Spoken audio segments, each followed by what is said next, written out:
وَأَنَّمُنَّ عَلَى الَّذِينَ اسْتُضْعِفُوا فِي الْأَرْضِ وَنَجْعَلَهُمْ أَئِمَّةً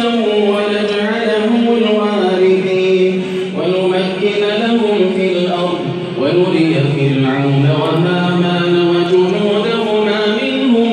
مَّا كَانُوا يَحْذَرُونَ وَأَوْحَيْنَا إِلَىٰ أُمِّ مُوسَىٰ أَنْ أَرْضِعِيهِ فَإِذَا خِفْتِ عَلَيْهِ فَأَلْقِيهِ فِي الْيَمِّ وَلَا تَخَافِي وَلَا تَحْزَنِي